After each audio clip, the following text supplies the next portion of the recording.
Parte 5. El guantelete.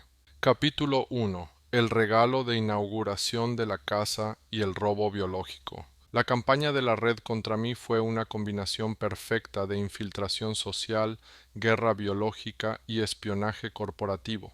El ejemplo más escalofriante fue una operación de varias etapas que utilizó un ataque biológico como pretexto para robar propiedad intelectual.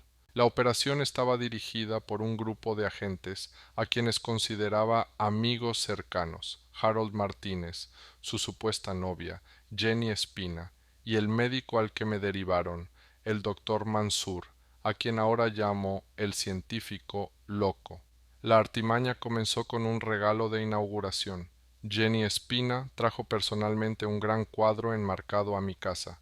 Ahora sé que no era un regalo, sino un caballo de Troya, un dispositivo de escucha y grabación camuflado en arte, colocado en el centro de mi casa para monitorear toda la actividad. La segunda etapa del complot fue el ataque biológico. Durante un periodo en que Jenny Espina se encontraba de visita en nuestra casa, tanto mi hijo pequeño Marcelo como yo nos infectamos intencionalmente con una cepa grave de lo que parecía ser COVID-19. El momento no fue casual. La etapa final fue el atraco. Con mi hijo y yo incapacitados por la enfermedad, los agentes de la red de WebMD lograron acceder físicamente a mis servidores.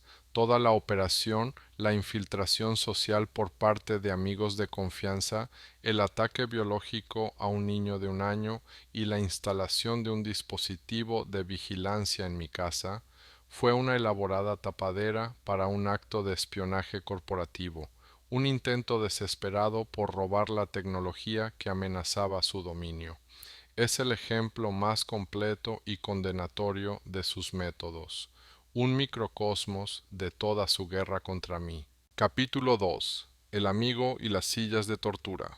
Hay un tema que he evitado abordar deliberadamente: las experiencias de dolor físico. La razón es que escribir sobre ello implica arriesgarme a ser catalogada como víctima, una etiqueta que me niego a aceptar. Ser víctima es una elección. En todo esto podría elegir sentirme agraviada y victimizada, o podría elegir verlo como un regalo. Elijo verlo como un regalo. No sería ni el 1% de la persona que soy, ni tendría las capacidades que tengo, si no fuera por los 18 años de formación que la red me brindó. Me prepararon para afrontar grandes retos, y por eso, de una manera retorcida, estoy agradecida. Dicho esto, lo justo es justo, y haré todo lo posible para llevarlos ante la justicia. Comparto esta historia para arrojar luz sobre lo peligroso que es para la humanidad que esta red tenga un control tan férreo sobre nuestros sistemas de salud. La operación fue orquestada por Luis Bustillos, un hombre al que conocía desde hacía décadas, un hombre al que consideraba un amigo. La secuencia comenzó tras un incidente sospechoso. Me caí mientras corría en un parque y tropecé con un cable que sobresalía del suelo en un punto preciso: 29.072.652.98, 95.829931, que luego descubrí que estaba marcado en el geoíndice de Elon Musk. Después, Luis hizo de amigo preocupado un agente referente, insistiendo en que la solución a mi dolor de espalda, ahora más intenso, era una silla de oficina Herman Miller de $3,000 y un colchón de $50,000. Confiando en él, compré ambos. Lo cierto era que la silla y el colchón, que se convertía en mi cama, estaban dañados. Creo que fueron modificados para funcionar como dispositivos de tortura de baja frecuencia, infligiendo daño físico sostenido durante años. El dolor se volvió tan intenso que yo, un hombre de 44 años, estaba perdiendo la capacidad de caminar. Mi médico de cabecera, la doctora Marjorie Broussard, un activo de la red, no me derivó a un especialista en dolor, sino a fisioterapia, un tratamiento que ahora creo que pretendía empeorar la lesión. Funcionó. Después de 4 semanas estaba completamente postrado en cama. Capítulo 3. La traición hipocrática. Mis llamadas desesperadas a neurocirujanos resultaron en una serie de citas misteriosamente canceladas. Finalmente conseguí una consulta en una clínica del dolor con un médico de origen indio.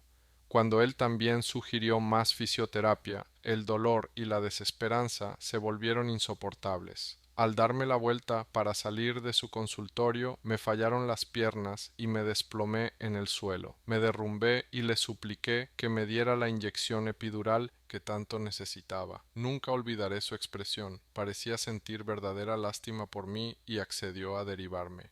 Pero la obstrucción de la red continuó. El primer especialista que me habían citado canceló a última hora, alegando que se iba de vacaciones. Tras muchas llamadas frenéticas, finalmente conseguí una cita para el procedimiento que me realizaría un joven médico caucásico al que identificaron como el Dr. William E. Lane. El procedimiento requirió sedación completa. Mientras yacía boca abajo en la mesa de operaciones, rodeado de 4 o 5 miembros del personal charlando sobre sus planes para el fin de semana, supe que estaba a punto de perder el conocimiento. Justo antes de que me administraran la anestesia, me esforcé por girar la cabeza y agradecerle su ayuda. El quirófano se sumió en un silencio sepulcral y prolongado. Durante 10 segundos nadie dijo una palabra. Se podía oír caer un alfiler. Fue una reacción profundamente inquietante a una simple expresión de gratitud. Hoy entiendo ese silencio inquietante. Creo que eran activos de la red, momentáneamente aturdidos por la genuina expresión humana del objetivo al que debían dirigir, y simplemente no supieron cómo reaccionar. He visto esta reacción desde entonces. Es la señal de una máquina que se enfrenta momentáneamente a un fantasma que no puede procesar.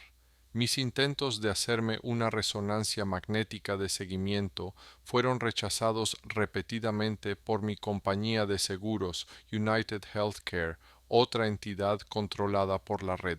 Sin embargo, la instrumentalización de la medicina por parte de la red fue mucho más allá de la simple obstrucción. Alrededor de 2010 me derivaron a un reconocido dentista de San Francisco, el Dr. Rabanus, para un simple reemplazo de empaste. La cita era a las 7 p.m. La consulta estaba vacía, salvo él y yo.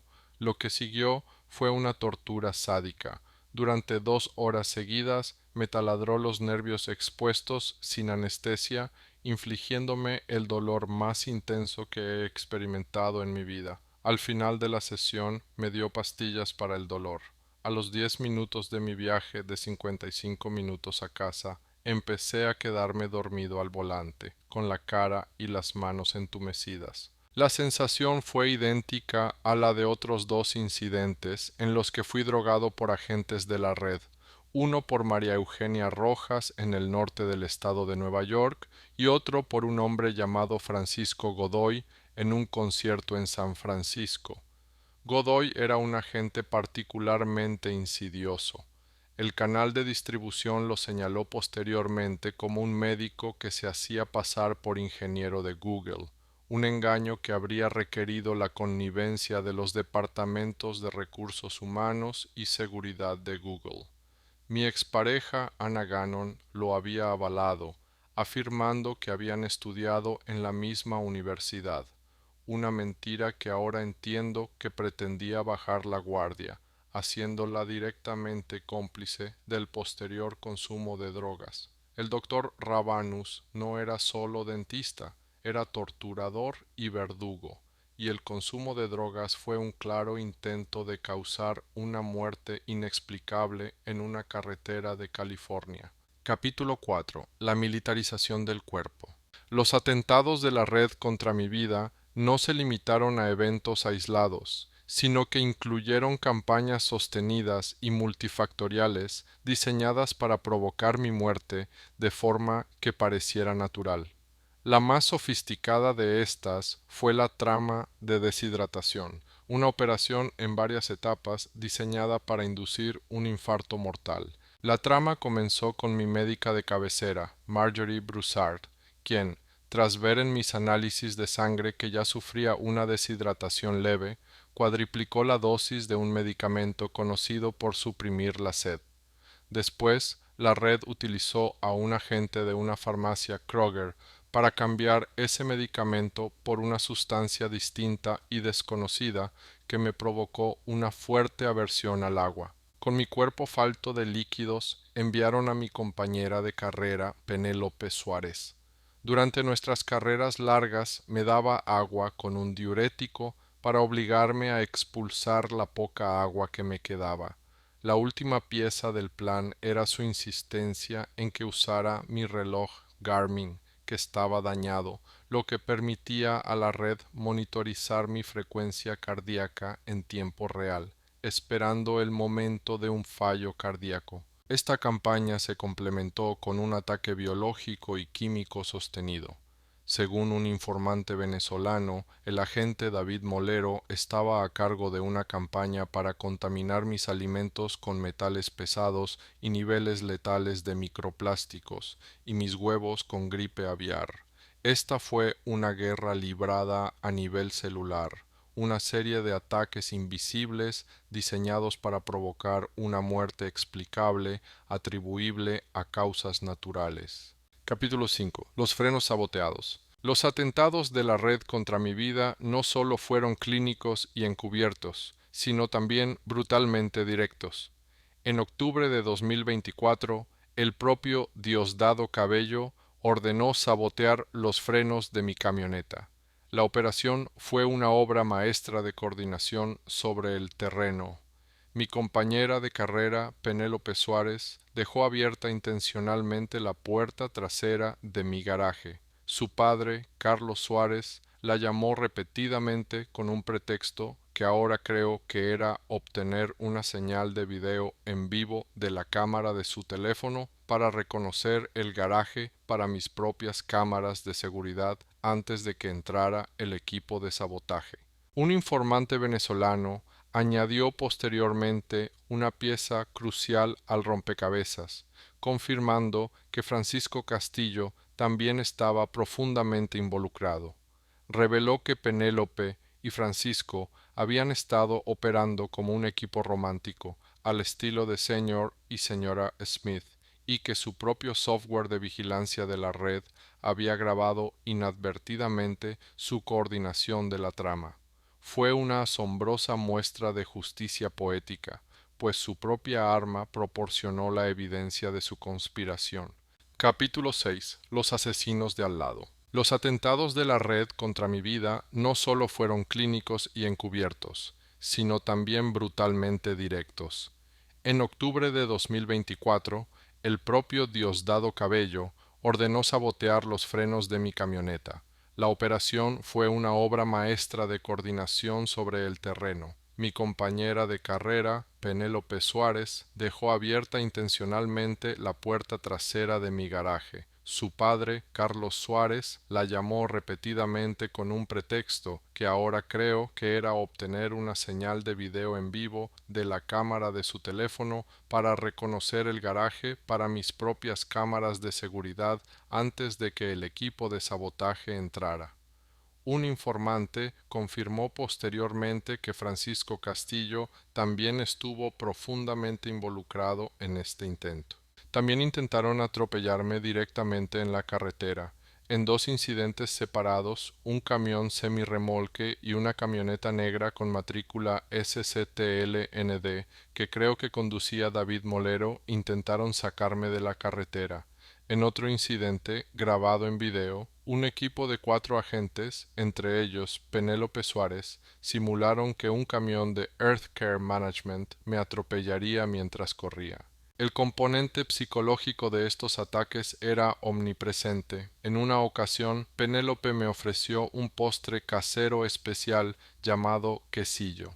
Presintiendo una trampa, me negué a comerlo. Entonces lo colocó junto a mi boca y lo dejó allí, como un desafío silencioso y provocador. Me reí y le dije: si me lo pones tan cerca de la boca, mejor me lo como y nos vemos al otro lado. Ella también rió. Sabía que yo lo sabía. Capítulo 7. El Estado como arma. Los intentos de asesinato más audaces de la red fueron aquellos que utilizaron como arma a las mismas instituciones destinadas a proteger a los ciudadanos. El 3 de abril de 2025, después de que se llevaran a mi hijo, llamé al 911. El agente que acudió, un agente del sheriff del condado de Fort Bend, comprometido, llamado Oficial Gloria, llevó a cabo un intento de asesinato directo. Orquestó una situación que me obligó a meterme mi propio bolígrafo en la boca, un bolígrafo recubierto con un agente cardiotóxico de acción rápida. Sobreviví solo porque reconocí de inmediato el sabor amargo y pude automedicarme las palpitaciones resultantes. La red también intentó secuestrarme. El 4 de septiembre de 2024 me atraparon dentro de las instalaciones de Clear Channel Outdoors Holding en Houston, cerrando la puerta tras de mí. Escapé solo porque otro vehículo entró al mismo tiempo, forzando la apertura de la puerta. Todo el incidente, incluyendo el rostro del agresor, fue grabado por mis cámaras 4K. Estas no fueron las acciones de una simple corporación. Fue una guerra librada por un Estado en la sombra con todo el poder violento de las instituciones que había capturado. Saur, capítulo 8. El robo de la YubiKey y los bolígrafos envenenados. El 1 de junio de 2025 marcó un cambio táctico en las operaciones de la red. Tras perder sus ventajas tecnológicas, sus sistemas de vigilancia expuestos, sus redes de comunicación reveladas, sus rastros financieros documentados, recurrieron a intervenciones físicas cada vez más descaradas. La sutileza que había caracterizado años de paciente observación dio paso a acciones desesperadas que revelaron tanto sus capacidades como su creciente pánico. La escalada había comenzado 2 meses antes. El 3 de abril de 2025 a las 21:19 tuve mi primer contacto directo con la disposición de la red a usar a las fuerzas del orden en un intento de asesinato. Tras el secuestro de mi hijo Marcelo, llamé al 911 para denunciar el delito. Un agente de la oficina del sheriff de Fort Bend, con placa NPODEGMO 437, acudió a tomarme declaración. Lo llamaremos agente Castillo. Al principio, la interacción parecía profesional. El agente Castillo mostró la debida preocupación, hizo preguntas relevantes y documentó los detalles metódicamente, pero se registraron sutiles anomalías. Su inusual interés en la distribución de mi casa, sus preguntas sobre mis medidas de seguridad que excedían el procedimiento policial habitual y un dispositivo de comunicación que no era el estándar de la policía. El ataque se hizo pasar por ayuda. Mientras el oficial Castillo se preparaba para irse, me entregó su bolígrafo para que anotara el número de incidente como referencia futura. El gesto fue natural. Los oficiales suelen proporcionar bolígrafos para uso civil, pero al extender la mano, la costumbre me hizo meterme brevemente el bolígrafo en la boca mientras cambiaba de mano. El sabor fue inmediato y abrumador, una sustancia química intensamente amarga que me quemó la lengua y la garganta. Mi bolígrafo provenía de una caja que Esperanza había comprado recientemente, supuestamente en una tienda de artículos de oficina. Pero no se trataba de un defecto de fabricación. Alguien lo había cubierto cuidadosamente con una sustancia tóxica. Conociendo mi hábito inconsciente de llevármelo a la boca mientras pensaba, el envenenamiento fue selectivo, basándose en una vigilancia conductual tan minuciosa que conocían mis pequeños gestos. La reacción del oficial Castillo confirmó la intencionalidad del envenenamiento. Cuando sin querer hice una mueca ante el sabor amargo, él esbozó una sonrisa burlona, una expresión breve y cruel que reprimió rápidamente, pero que era inconfundible para quien la estuviera observando. No se trataba de una contaminación accidental, sino de un intento de asesinato coordinado con un policía como mecanismo de entrega. En 30 minutos, los efectos del veneno se manifestaron. Mi ritmo cardíaco se disparó a niveles peligrosos. La visión se nubló y las náuseas amenazaron con abrumarme. Los síntomas sugerían un agente cardiotóxico, posiblemente un alcaloide concentrado diseñado para inducir insuficiencia cardíaca de una forma que podría parecer natural a simple vista. Solo el autotratamiento inmediato con antihistamínicos y carbón activado evitó un desenlace potencialmente fatal. 2 meses después, el 1 de junio, la red demostró tener múltiples vectores de ataque más allá del envenenamiento. El día comenzó como cualquier otro en mi vida vigilada. Acoso electromagnético matutino desde la casa de seguridad vecina, vigilancia vehicular durante mi compra, las ondas digitales habituales probando las defensas de mi red. Pero cuando regresé a casa esa tarde, algo era diferente. Sentí que la casa había sido violada de una manera que trascendía las intrusiones electrónicas habituales. Mi sistema de seguridad no mostró ninguna brecha. Las puertas permanecieron cerradas, las ventanas intactas y los sensores de movimiento sin activar. Sin embargo, alguien había estado dentro. La indefinible sensación de espacio perturbado que cualquiera que haya experimentado un robo reconoce. Objetos movidos imperceptiblemente, corrientes de aire alteradas por la presencia extraña, el residuo psicológico de la invasión. Los objetos faltantes se descubrieron mediante un inventario sistemático, un token de autenticación de hardware YubiKey, uno de los varios que usaba para proteger cuentas importantes, había desaparecido de su escondite en el armario de mi habitación. Junto a él también había desaparecido un lector de tarjetas SD que contenía grabaciones de vigilancia archivadas. La precisión del robo fue notable. Habían eludido objetos, señuelo y dispositivos electrónicos inservibles para llevarse justo lo que podía comprometer mi seguridad. La importancia de la YubiKey es innegable. En una era de phishing sofisticado y filtraciones de contraseñas, los tokens de hardware ofrecen la última línea de defensa para cuentas críticas. Esta clave en particular aseguraba el acceso a servidores que contenían terabytes de evidencia contra la red. Sin ella, no podía acceder a mi propia infraestructura defensiva hasta que se pudiera establecer un acceso de respaldo. Pero el robo en sí fue menos interesante que lo que mis sistemas de monitoreo captaron durante la intrusión.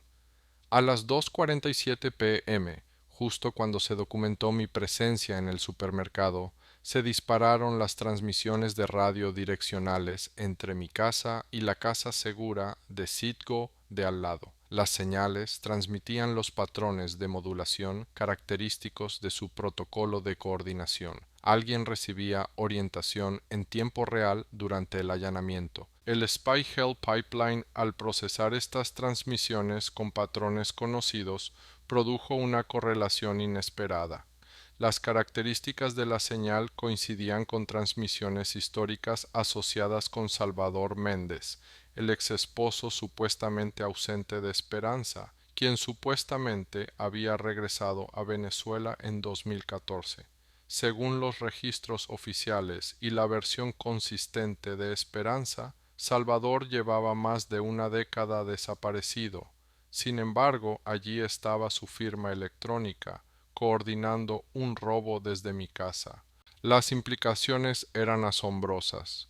O bien Salvador nunca se había ido, viviendo en secreto en la zona durante 11 años, o bien había regresado específicamente para esta operación. Ambas posibilidades sugerían una planificación a largo plazo y recursos que iban más allá de las típicas empresas criminales.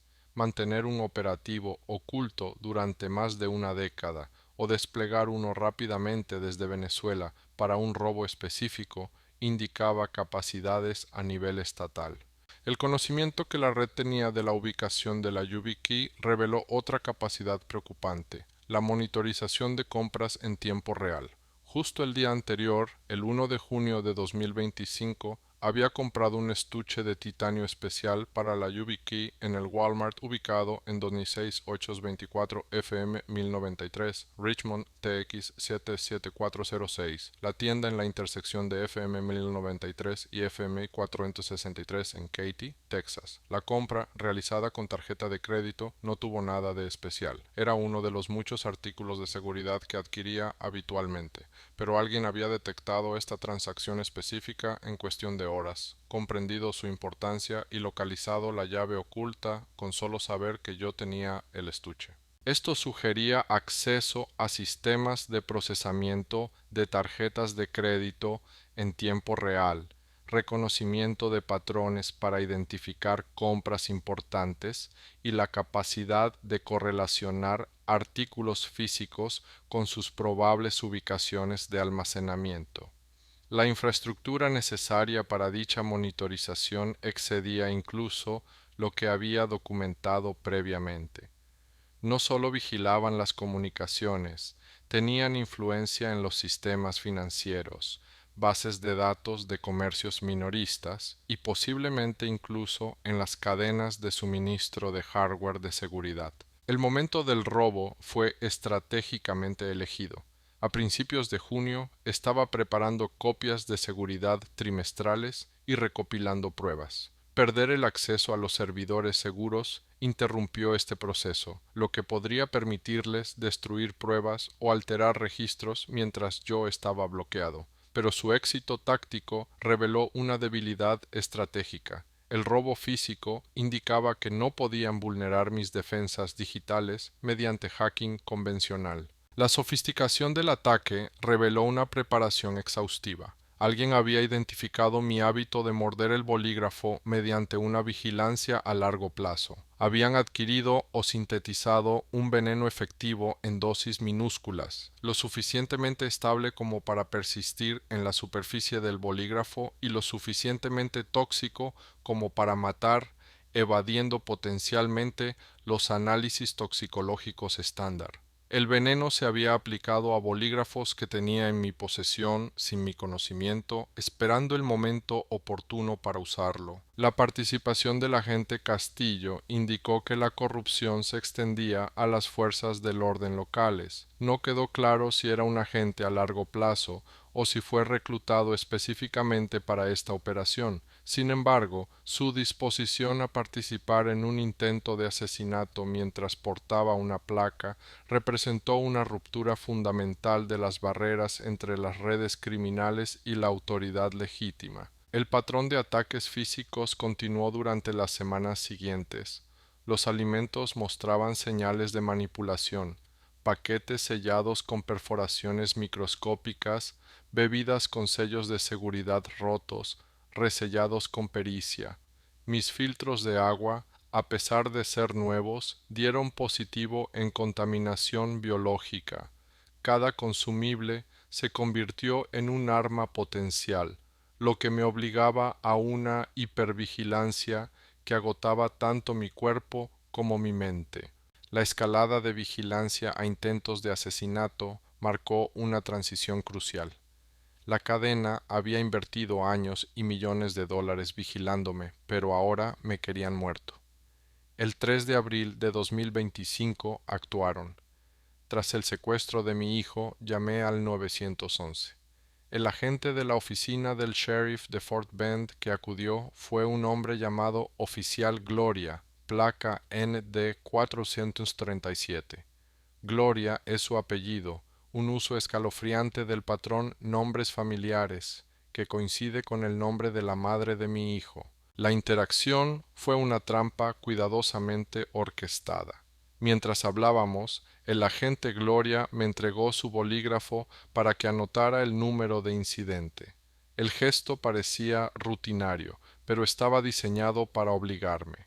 Con mi libreta y mi teléfono en la mano, seguí una vieja costumbre inconsciente. Me puse mi propio bolígrafo, uno de una caja nueva que mi compañero había comprado recientemente, en la boca para tener una mano libre. El sabor fue inmediato y abrumador, una sustancia química potente y amarga que me quemó la lengua. Mientras retrocedía y escupía, intentando limpiarme la sustancia de la boca, vi a la gente Gloria sonreír con sorna. Fue una expresión fugaz y triunfal que lo decía todo. Te pillé. En 30 minutos mi corazón empezó a latir con fuerza. Experimentaba fuertes palpitaciones. Temeroso de una emboscada en un hospital, me autoadministré una dosis alta de melatonina y magnesio para obligarme a descansar, con la esperanza de que mi cuerpo pudiera contrarrestar los efectos. Sobreviví, pero el mensaje era claro. Me habían estudiado tan de cerca que conocían mis pequeños hábitos. Habían comprometido la cadena de suministro de mi casa para colocar un objeto envenenado, y contaban con un agente de la ley uniformado dispuesto a actuar como mecanismo de entrega para un intento de asesinato. El bolígrafo, que conservé en una bolsa de pruebas sellada, era la prueba de que habían pasado de una guerra de acoso a una guerra de exterminio. La escalada de vigilancia a intentos de asesinato marcó una transición crucial. La red había invertido años y millones de dólares vigilándome, robando propiedad intelectual y manipulando mi entorno social. Ahora querían mi muerte, pero de una forma que pareciera natural o accidental. La sofisticación sugería que temían las pruebas que había acumulado y estaban dispuestos a arriesgarse a ser expuestas para silenciarme para siempre. Pero su desesperación creó oportunidades. Los ataques físicos requerían recursos locales, coordinación y materiales que permitieron establecer pistas. La identidad del oficial Castillo podría investigarse.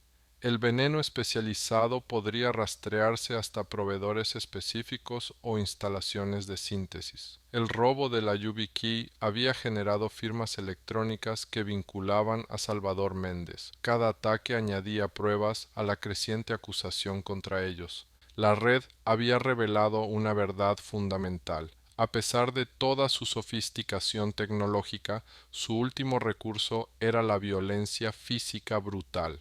Cuando la vigilancia no lograba controlar, cuando la manipulación no lograba silenciar, recurrían al robo y al veneno, pero al hacerlo abandonaban las sombras que los habían protegido durante tanto tiempo. Cada pluma envenenada se convertía en evidencia, cada llave robada contaba una historia, cada oficial corrupto añadía un nombre a la lista de conspiradores. Intercambiaban seguridad operativa por victorias tácticas, sin percatarse de que cada ataque reforzaba la acusación en su contra. El cazador se había desesperado, cometiendo errores que, a la larga, permitirían la huida de la presa y su desenmascaramiento. El juego había llegado a su violento final, pero la violencia deja rastros que la documentación paciente puede transformar en justicia. Podrían robar mis llaves, envenenar mis bolígrafos, corromper a mis guardianes, pero no podrían robar la verdad ni envenenar las pruebas que finalmente los destruirían.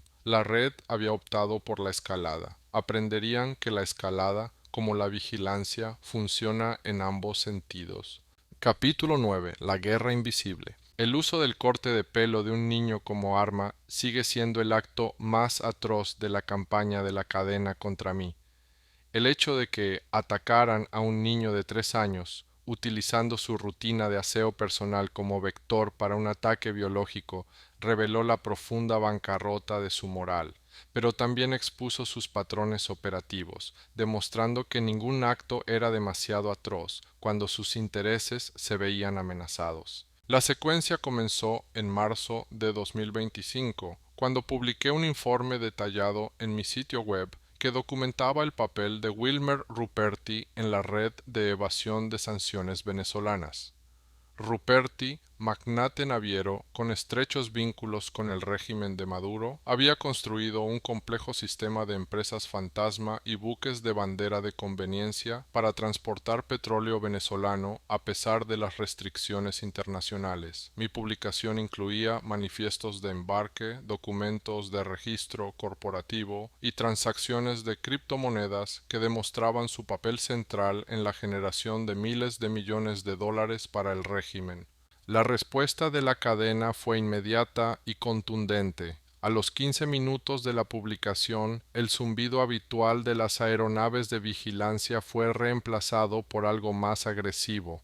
Varias avionetas sobrevolaron mi casa a altitudes peligrosamente bajas, con el ruido de sus motores haciendo vibrar las ventanas.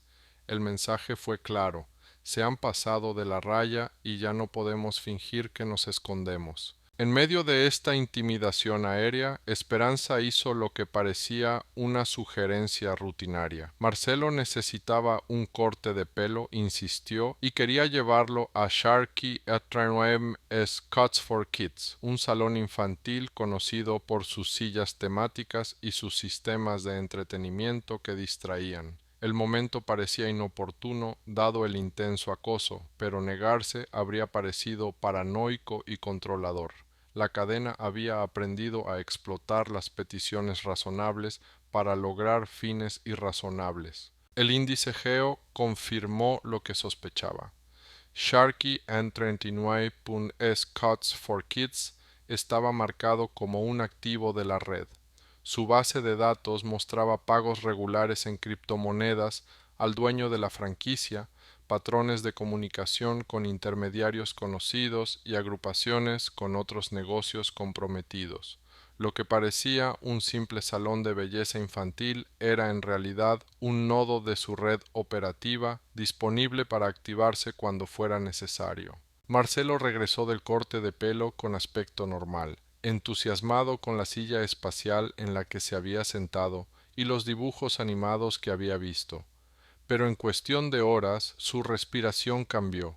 Lo que empezó como una leve sibilancia progresó rápidamente a una dificultad respiratoria grave. Su pequeño pecho subía y bajaba con el esfuerzo de aspirar aire a través de las vías respiratorias constreñidas. La progresión fue demasiado rápida para una enfermedad natural, demasiado grave para alérgenos comunes. Al anochecer su estado se había deteriorado catastróficamente. El sonido que todo padre teme, el silbido de un niño que respira con dificultad, llenó la casa. Sus ojos, abiertos por el pánico, empezaron a girar hacia atrás al empezar a faltarle el oxígeno. Sus labios adquirieron el tono azulado de la cianosis. No se trataba de asma ni de una reacción alérgica, sino de algo más agresivo, más específico.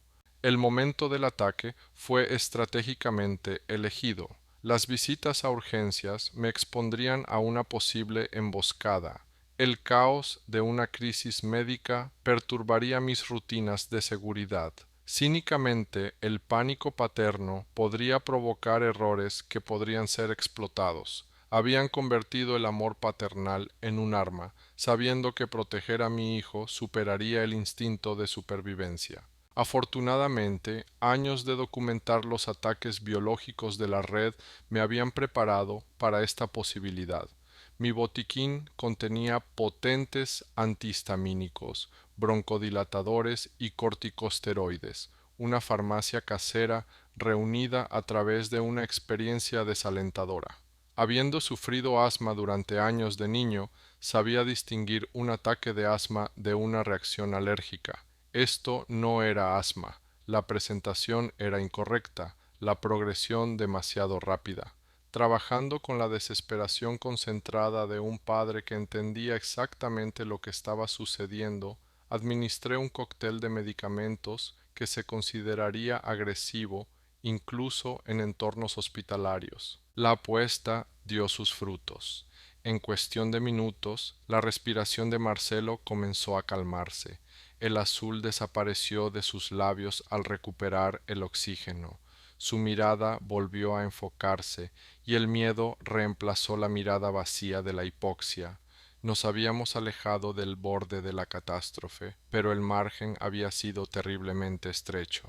El agente utilizado en el ataque nunca se identificó definitivamente, pero los síntomas sugerían un alérgeno o irritante aerosolizado, calibrado con precisión para desencadenar una respuesta respiratoria grave. El método de administración probablemente implicó la contaminación del equipo del salón, tijeras, peines o la capa que Marcelo llevaba alrededor del cuello. Unas pocas partículas inhaladas o absorbidas a través de la piel serían suficientes si el agente fuera lo suficientemente potente. Este ataque representó una evolución táctica en la guerra biológica.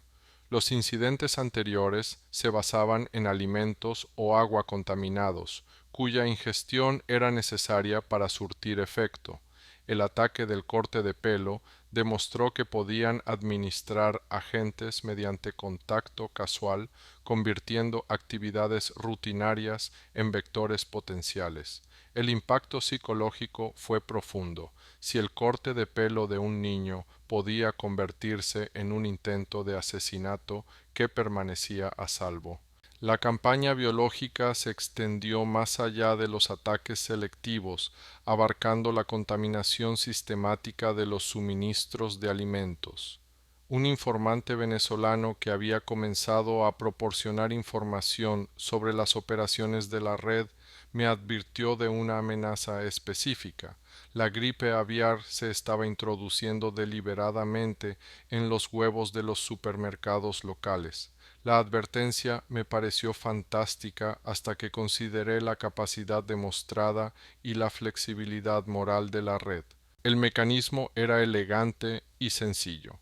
Los agentes con acceso a material biológico infectado contaminaban los huevos tras comprarlos y luego los devolvían a las tiendas. Los clientes desprevenidos compraban productos infectados, lo que podía propagar enfermedades, mientras que el comprador original permanecía ilocalizable. Los huevos que consumía regularmente, una fuente de proteínas que consideraba segura, se convirtieron en una herramienta más de su arsenal. La advertencia se amplió para incluir otros productos. La Nutella, que ocasionalmente disfrutaba, fue marcada como contaminada. Las barras de Snickers mostraban indicios de manipulación. Incluso la Coca-Cola, con su supuesto empaque a prueba de manipulaciones, había sido violada. Lo más insultante fue la contaminación de la harina pan, la harina de maíz esencial para hacer arepas. Habían convertido la comida reconfortante en un arma, convirtiendo las conexiones culturales en vectores de ataque. El agua, la necesidad más básica, se convirtió en otro campo de batalla. A pesar de usar filtros de alta calidad, comencé a experimentar síntomas compatibles con una intoxicación leve, fatiga crónica, problemas digestivos y palpitaciones ocasionales. Las pruebas revelaron que los propios filtros estaban dañados, contaminados con agentes biológicos que se multiplicaban en el ambiente húmedo.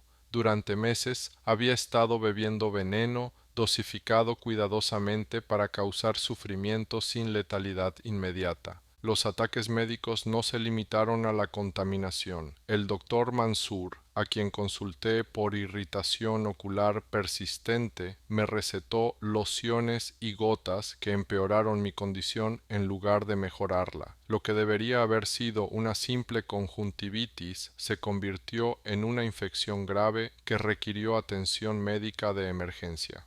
Los análisis de laboratorio de los medicamentos recetados revelaron aditivos no indicados en las etiquetas, irritantes diseñados para causar daño progresivo con la apariencia de un tratamiento. La sofisticación de estos ataques biológicos reveló la pericia médica dentro de la red. Alguien entendía la farmacología lo suficiente como para modificar medicamentos sin alteraciones evidentes. Conocían regímenes de dosificación que causarían el máximo sufrimiento, evitando síntomas evidentes de intoxicación. No se trataba de un caso de aficionados. Profesionales médicos capacitados habían sido corrompidos y convertidos en armas de guerra biológica. El costo psicológico de vivir bajo asedio biológico es incalculable. Cada comida se convertía en una evaluación de riesgos. Cada bebida requería una prueba. Cada consulta médica planteaba dudas sobre la confianza. La hipervigilancia necesaria para la supervivencia agotaba los recursos mentales, creando un ataque secundario al bienestar psicológico. Habían transformado las necesidades básicas de la vida en fuentes de ansiedad. Pero su campaña de guerra biológica también creó rastros de evidencia. Los productos contaminados podían analizarse, revelando firmas químicas. Los medicamentos modificados dejaban huellas farmacéuticas. La red de profesionales médicos corruptos creaba patrones visibles en los registros de prescripción y los resultados de los pacientes. Cada ataque añadía datos al creciente mapa de sus operaciones. El ataque a niños reveló algo crucial sobre la psicología de la red. Las organizaciones que confían en su poder no atacan a niños de 3 años. La escalada hacia la guerra biológica contra inocentes demostró desesperación, un reconocimiento del fracaso de los métodos convencionales. Estaban quemando la seguridad operativa para ataques tácticos sin percatarse de que cada atrocidad reforzaba la moral en su contra. El derecho internacional es claro. El uso de armas biológicas constituye un crimen de guerra. El ataque deliberado contra niños lo convierte en un crimen de lesa humanidad. Al cruzar estas líneas, la red eliminó cualquier ambigüedad sobre su naturaleza. No eran meros vigilantes o ladrones, sino terroristas dispuestos a asesinar niños para proteger sus operaciones. Su campaña de envenenamiento no se limitó a agentes biológicos. Un informante del ejército venezolano confirmó posteriormente mis sospechas más sombrías.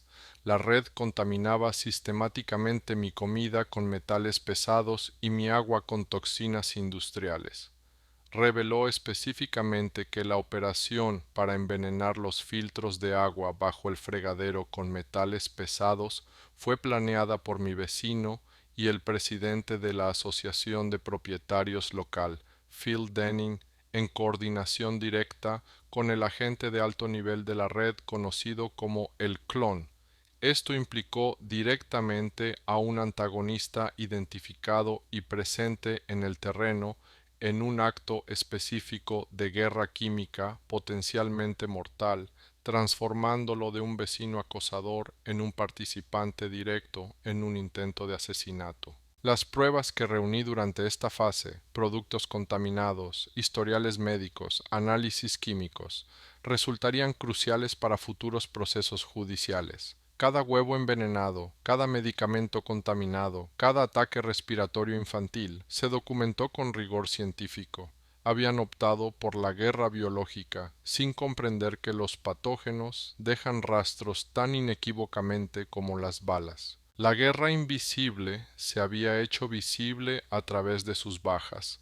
La experiencia cercana a la muerte de Marcelo, mi envenenamiento crónico, la contaminación sistemática de los suministros de alimentos, todo ello pintaba la imagen de una organización que había abandonado toda pretensión de legitimidad.